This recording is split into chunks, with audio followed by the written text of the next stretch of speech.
Hi hello ನಮಸ್ತೆ. ನಾನು ನಿಮ್ಮ ಪ್ರೀತಿಯ ಅಮ್ಮ. ನಾನು ಯೂಟ್ಯೂಬ್ ಚಾನಲ್ ಮೌನ. ವಿಷಯ ಅಂತ ಗೊತ್ತಾ, ಇದು ದೀಪದ ಬತ್ತಿಯ ಮಿಷನ್ ನಾನು ತಗೊಳ್ಳಿದ್ದೇನೆ. ಅಂದರೆ 50,000 ರೂಪಾಯಿ ಆಯಿತಾ ಮಿಷನಿಗೆ.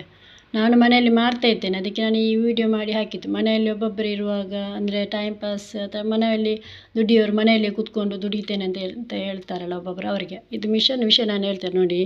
ತಿಂಗಳಿಗೆ 10,000 ದುಡಿಯಲಿಕ್ಕೆ ಆಗ್ತದೆ, ಜಾಸ್ತಿ ಕೂಡ ದುಡಿಬಹುದು. ಅಂದರೆ ನಾನು ಒಬ್ಬಳೇ ಮಾಡ್ತಾಯಿದ್ದೆ, ಮಕ್ಕಳು ಶಾಲೆಗೆ ಹೋಗ್ತಾರೆ, ಹಸ್ಬೆಂಡ್ ಹೊರಗಡೆ ಕೆಲಸ ಮಾಡ್ತಾರೆ, ಅದಕ್ಕೆ ನಾನು ಮನೆಯಲ್ಲಿ ಕೂತ್ಕೊಂಡು ಮಾಡೋದು. ವಿಷಯ ಎಂತ ಗೊತ್ತಾ, ಮಿಷನಿಗೆ ಓಪನ್ ಮಾಡಬೇಕು. ಓಪನ್ ಮಾಡುವಾಗ ಒಬ್ಬೊಬ್ಬರು ಮಿಷನ್ಗೆ ಎಂತ ಗೊತ್ತಾ, ದೀಪದ ಬತ್ತಿ ಮಾಡುವಾಗ ಹುಡಿ ಹಾಕ್ತಾರೆ. ಹುಡಿ ಹಾಕ್ಬಾರ್ದು ಆಯಿತಾ. ಹುಡಿ ಹಾಕಿದರೆ ಬತ್ತಿ ಸರಿಯಾಗಿ ಉರಿಯುವುದಿಲ್ಲಂತೆ. ನಾವು ಅದಕ್ಕೆ ನೀರು ಸ್ಪ್ರೇ ಮಾಡ್ತೇವೆ ನೋಡಿ. ಈಗ ನೀರು ಸ್ಪ್ರೇ ಮಾಡಬೇಕು. ನೀರು ಸ್ಪ್ರೇ ಮಾಡಿದ ನಂತರ ಒಂದೊಂದೇ ಬತ್ತಿಯನ್ನು ಈ ಮಿಷನ್ಗೆ ಹಾಕಬೇಕು ನೋಡಿ. ಇದು ಕರೆಂಟ್ ಮಿಷನ್ ಆಯಿತಾ. ಮಾತ್ರ ಕರೆಂಟ್ ಬಿಲ್ ನಮಗೆ 450-500 ರೂಪಾಯಿ ಬರ್ತದೆ ತಿಂಗಳಿಗೆ. ಅಂದರೆ ಬೇರೆ ಗಾಡಿ ಚಾರ್ಜ್ ಎಲ್ಲ ಇರ್ತದೆ. ಹೀಗೆ ಮಿಷನ್ಗೆ ಹಾಕಿದಾಗ ಬತ್ತಿಯನ್ನು ಅದು ಹೊರಗಡೆ ಬಂದಿದ್ದು ನೋಡಿ, ಈಚೆ ಬದಿಯಿಂದ ಬಂದು ಒಂದೊಂದು ಬತ್ತಿ ಬೀಳ್ತದೆ.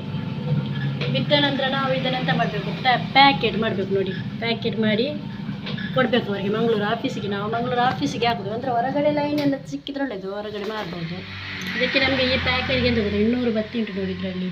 ಈ ಬತ್ತಿ ಪ್ಯಾಕೆಟ್ನ ಒಳಗೆ 5 ಕಟ್ಟು ನಮಗೆ ಮಾತ್ರ 8 ರೂಪಾಯಿಗೆ ಕೊಡ್ತಾರೆ. ಹೊರಗಡೆ ಎಲ್ಲ 10, 15, 20 ರೂಪಾಯಿಗೆಲ್ಲ ಕೊಡ್ತಾರೆ. ಮತ್ತು ಇಲ್ಲಿ ಪ್ಯಾಕಿಂಗ್ ನೋಡಿ, ಇದು ಪ್ಯಾಕಿಂಗ್ ಮಾಡಲಿಕ್ಕೆ ಪ್ಲಾಸ್ಟಿಕ್ ಕೊಡ್ತಾರೆ, ಅದಕ್ಕೆ 800 ರೂಪಾಯಿ. ಇದು ಪಂಚಿಂಗ್ ಮಿಷನ್ ಅಂದರೆ 50,000 ಮಿಷನ್ ಕೊಡುವಾಗ ಒಂದು ಫ್ರೀ ಕೊಡ್ತಾರೆ.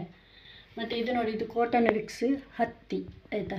ಇದು ಚೆಂದ ಇದೆ ನೋಡಿ. ಇದನ್ನು ಕಟ್ ಮಾಡಿ ಎಲ್ಲ ಮಿಷನ್ಗೆ ಹಾಕ್ಬೋದು. ಅದೇ ರೀತಿ ನೋಡಿ, ಇಲ್ಲಿ ಇದು 5 kg ಹತ್ತಿ, ಇದಕ್ಕೆ 2,000 ರೂಪಾಯಿ. ಮತ್ತು ಪ್ಲಸ್ ನಾವು ಹೊರಗಡೆ ಎಲ್ಲ ಕೊಡುವಾಗ ನೋಡಿ, ಹೀಗೆಲ್ಲ ಬತ್ತಿ ಎಲ್ಲ ಕೇಳ್ತಾರೆ ನೋಡಿ, ಕಟ್ ಅಂದರೆ ಪ್ಯಾಕೆಟ್ ಮಾಡದೆ ಹಾಗೆಲ್ಲ. ದೀಪದ ಬತ್ತಿ ವಿಷಯ ನಾನು ಹೇಳಿದರೆ ನಾನು ಮನೆಯಲ್ಲಿ ಮಾಡ್ತಾ ಇದ್ದೇನೆ. ನಾನೀಗ 1.5 ವರ್ಷದಿಂದ ದೀಪದ ಬತ್ತಿ ಕೆಲಸ ಮಾಡೋದು. ದುಡಿಲಿಕ್ಕೆ ಆಗ್ತದೆ ಮನೆಯಲ್ಲಿ ಕೂತ್ಕೊಂಡು. ಸಪೋರ್ಟ್ ಯಾರದಿದ್ದರೆ ಒಂದು 2-3 ಮಂದಿ ಎಲ್ಲ ಮಕ್ಕಳೆಲ್ಲ ಇದ್ದರೆ, ಮನೆಯಲ್ಲೆಲ್ಲ ಇದ್ದರೆ, ಚಿಕ್ಕ ಮಕ್ಕಳೆಲ್ಲ ಇದ್ದರೆ ಸೇರಿ ಅದನ್ನು ಪ್ಯಾಕೆಟ್ ಮಾಡೋದೆಲ್ಲ ಮಾಡ್ಬೋದು. ಹಾಗೆ ಯಾರಿಗೆ ಅದು ಬೇಕಾದರೆ ವಿಚಾರಿಸಿ ಆಯಿತಾ. ಮಂಗಳೂರಲ್ಲಿ ಬೇಕಾದರೆ ನನ್ನ ನಂಬರಕ್ಕೆ ಹೇಳಿದರೂ ಆಗ್ಬೋದು, ಮೆಸೇಜ್ ಹಾಕಿದರೆ ಪರವಾಗಿಲ್ಲ. ಇಷ್ಟ ಆದರೆ ಲೈಕ್ ಮಾಡಿ.